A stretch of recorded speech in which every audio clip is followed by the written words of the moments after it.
मेरा नाम अंजलि है। मेरी ऊंचाई 5 फीट 2 इंच है और मैं 27 साल की हूँ। सब कहते हैं कि मैं बहुत ही खूबसूरत और आकर्षक हूँ।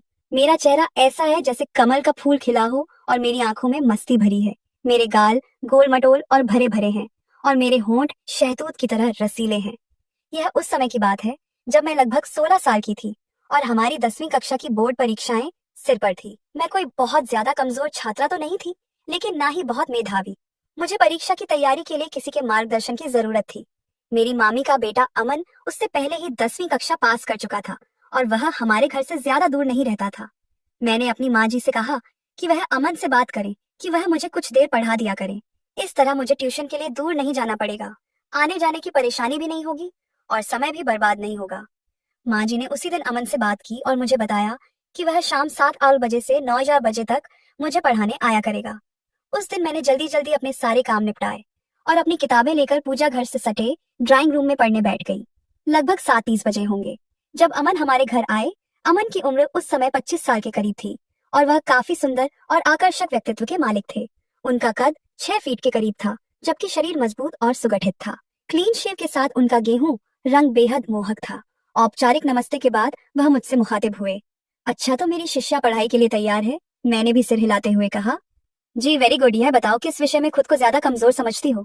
अमन ने मेरी किताब उठाकर उसके पन्ने पलटते हुए किताब पर ही नजरें जमाए मुझसे दूसरा सवाल पूछा, तो मैंने उन्हें बताया कि मैं गणित और अंग्रेजी में कमजोर हूँ। मैं थोड़ा सिमट कर बैठी हुई थी और बात करते हुए भी थोड़ी झिझक रही थी। अमन ने किताब मेज पर रखते हुए मेरी ओर देखा और बोले, अगर इसी तरह तुम घबराई और झिझकती रहोगी तो मुझे नहीं लगता कि मैं जो कुछ भी तुम्हें पढ़ाऊंगा वह तुम्हें याद हो सकेगा। लिहाजा डरने और झिझकने की जरूरत नहीं। हम बड़े दोस्ताना माहौल में पढ़ाई करेंगे और जो कुछ भी पढ़ेंगे उससे याद भी रखेंगे। जी बेहतर, मैंने खुद को थोड़ा शांत जाहिर करने की कोशिश करते हुए कहा। उस दिन पढ़ाई तो कोई खास नहीं हुई, अलबत्ता अमन ने अपनी बातों और चुटकुलेबाजी की मदद से मेरी झिझक दूर कर दी। मैं अब काफी शांत भी थी। यही वजह थी कि मैं अमन के चुटकुलों का जवाब भी चुटकुलों की सूरत ही दे रही थी। मेरा चंचल स्वभाव जागृत हो चुका था। अमन ने थोड़ी सी गणित की एक्सरसाइज कराई और अंग्रेजी से शुरू करने का कहकर घर जाने के लिए उठे। माँ जी ने उन्हें रोक लिया कि चाय तो पीते जाएं। अमन भी चाय के लिए बैठ गए। चाय और थोड़ी गपशप के बाद अमन कल शाम 7:15 बजे आने का कहकर घर चले गए। लगभग 2 हफ्ते तक मामलात ऐसे ही चलते रहे। वह समय के खासे पाबंद थे, समय पर आते और अपना काम समय पर खत्म करके चले जाते। उनकी शख्सियत आकर्षक तो थी ही, उनके पढ़ाने और समझाने का अंदाज भी खूब था। यही वजह थी कि मैं अमन की दीवानी हो चुकी थी और उनसे काफी बेझिझक भी हो चुकी थी। उस दिन अमन मुझे गणित की एक्सरसाइज करा रहे थे। जब माँ जी चाय ले आई, उन्होंने चाय मेज पर रखी और बोली कि चाय पहले पी लेना। यह कहकर वह वापस रसोई घर में चली गई। एक्सरसाइज खत्म हुई तो मैंने चाय की प्याली उठाकर अमन को देना चाहा, तो पता नहीं क्या हुआ कि मेरा हाथ कांप गया और सारी की सारी चाय अमन के ऊपर गिर गई, जिससे उनकी पैंट और शर्ट भीग गई। मेरे तो होश उड़ गए। मैं दौड़ती हुई गई और तौलिया उठा लाई। मैं बार बार अमन को माफ कीजिए बोल रही थी और साथ ही साथ उनकी शर्ट को तौलिया से पोंछकर सुखाने की कोशिश कर रही थी।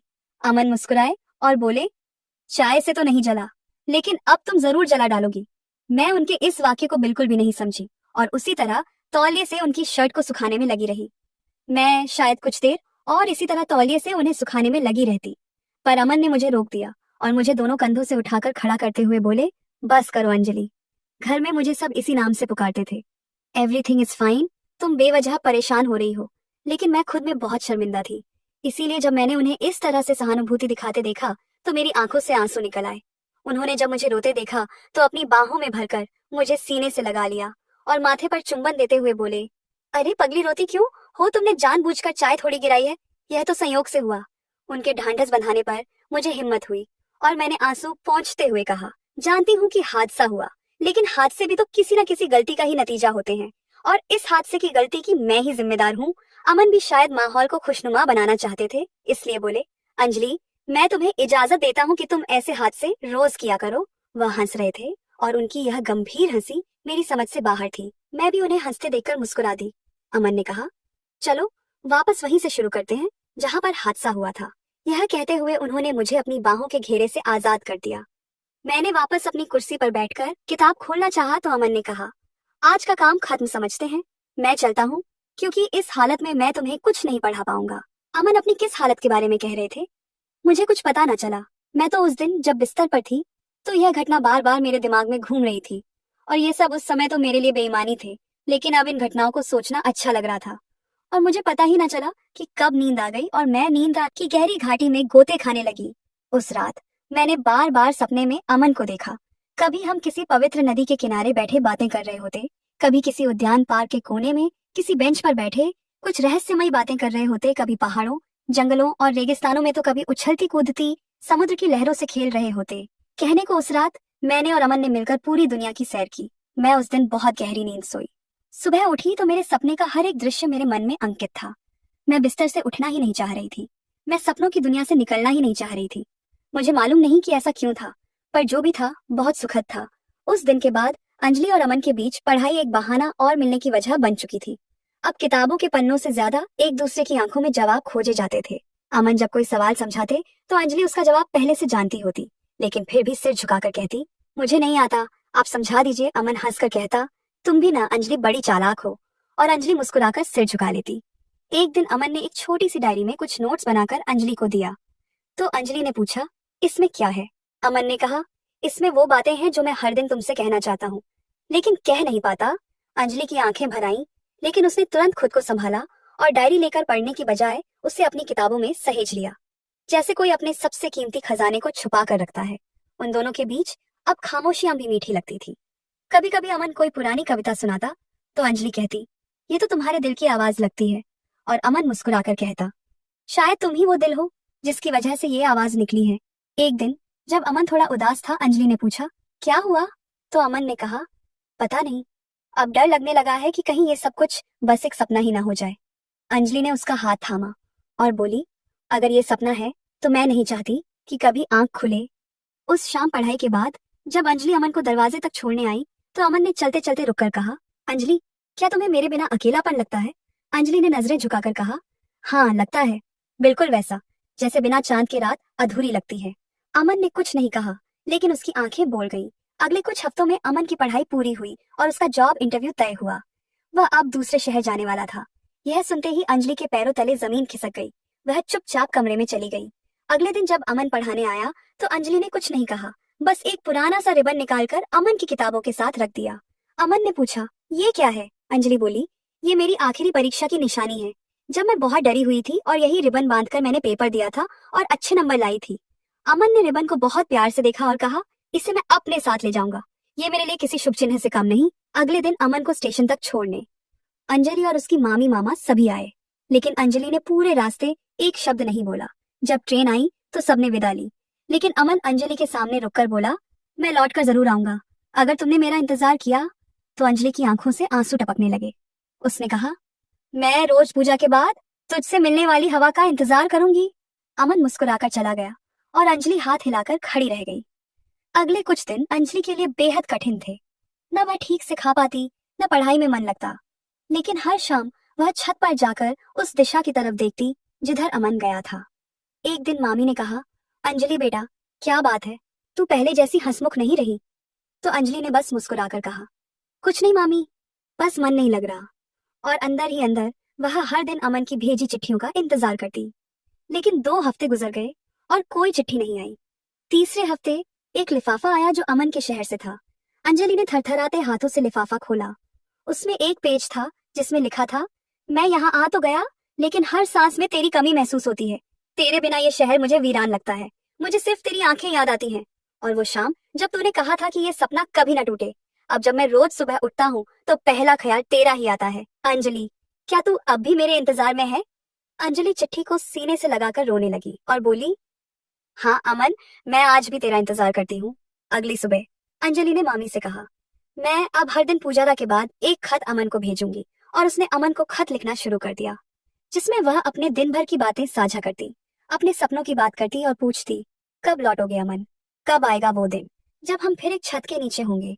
धीरे धीरे अमन की चिट्ठियां भी आने लगी। अब उनका प्रेम सिर्फ नजरों तक सीमित नहीं था, बल्कि शब्दों में पनप रहा था। वे दोनों एक दूसरे के ख्वाबों में रहते थे। एक दिन अमन ने लिखा, अगले महीने मेरी नौकरी पक्की हो जाएगी और मैं तुझे अपने घर की रानी बनाकर लेने आऊंगा। अंजलि की आंखों से आंसू टपक पड़े और उसने लिखा, मैं हर सुबह तुम्हारे नाम की मिठाई बनाकर रखती हूँ और जब तक तुम आ नहीं जाते वो मिठाई खुद नहीं खाती। अब कहानी ने एक नया मोड़ ले लिया था, जहाँ दूरियां भी उनके प्यार को कमजोर नहीं कर पा रही थी, बल्कि हर दिन और मजबूत कर रही थी। क्या अमन सच में लौटेगा? क्या अंजलि का इंतजार खत्म होगा? अगला भाग और भी रोमांचक और भावनात्मक होगा। अंजलि हर दिन अमन के खतों को अपनी किताबों के बीच रखती और सोने से पहले उन्हें पढ़कर सोती। उसे अब अपने भविष्य की कल्पना में अमन ही दिखता था। हर सुबह जब सूरज की किरणें खिड़की से आती तो उसे ऐसा लगता जैसे अमन ने उसका माथा चूमा हो। एक दिन मामी ने अचानक कहा, अंजलि बेटा, कुछ दिन के लिए अपने मौसी के घर चल, क्या पता तेरा मन बहल जाए। लेकिन अंजलि ने सिर हिला दिया और बोली, नहीं मामी, मुझे यहीं रहना है। क्या पता कल अमन लौट आए। अगले ही दिन शाम के वक्त मामी ने हाथ में मिठाई का डिब्बा लिए हुए कहा, अंजलि जरा बाहर तो आ बेटा, तेरा कोई इंतजार कर रहा है। अंजलि ने चौंक कर मामी की आंखों में देखा और भागती हुई बाहर आई तो दरवाजे पर वही खड़ा था जिसकी तस्वीरें उसने रातों को ख्वाबों में बुन रखी थी। अमन सूट में खड़ा मुस्कुरा रहा था। उसके हाथ में एक छोटा सा डिब्बा था। अंजलि दौड़कर वहां तक पहुंची और अचानक रुक गई। उसकी आंखों से आंसू बहने लगे। अमन ने धीरे से कहा, क्या अभी मेरा इंतजार है? अंजलि कुछ नहीं बोली, बस सिर हिला दिया और उसकी आंखों में अमन ने हाँ पढ़ ली। अमन ने वही छोटा सा डिब्बा खोला और कहा, तो मेरी सबसे होशियार शिष्या, क्या अब मेरी जीवन संगिनी बनेगी? उसमें एक सादी सी अंगूठी थी। अंजलि ने बिना कुछ कहे हाथ आगे बढ़ा दिया। अमन ने उसे पहनाया और मामी की आंखों में चमक और आंसू एक साथ थे। अगले हफ्ते दोनों की सगाई बेहद सादगी और घर की दहलीज पर हुई। अंजलि ने अपनी सबसे प्यारी गुलाबी साड़ी पहनी और अमन ने वही रिबन जेब में रखकर वादा किया कि जब तक उसकी सांस चलेगी अंजलि का आंचल उसकी छांव रहेगा। शादी बड़े धूमधाम से नहीं हुई, लेकिन वो पल सबसे खास था जब अमन ने अंजलि को उसके माथे पर सिंदूर लगाकर कहा, अब ये दूरी भी खत्म और इंतजार भी। अब हर सुबह की चाय हम साथ पियेंगे, हर शाम की बात साथ चलकर करेंगे और हर ख्वाब में एक दूजे का नाम होगा। कुछ महीनों बाद जब अंजलि अपने नए घर की बालकनी में बैठी थी, उसने अपनी डायरी खोली और आखिरी पन्ने पर लिखा, आज मेरा प्रेम पूरा हुआ। मेरा सपना मेरा शिक्षक ही मेरा जीवन साथी बन गया, जो गणित समझाते समझाते मेरा दिल समझ गया और जिसे मैं जीवन भर अपना अध्याय मानती रहूंगी। और उस दिन से अंजलि और अमन की प्रेम कथा घर की हर दीवार पर मुस्कुराने लगी, क्योंकि यह कहानी सिर्फ किताबों की नहीं, दिलों की पढ़ाई थी, जिसका पाठ प्यार था और उत्तर समर्पण।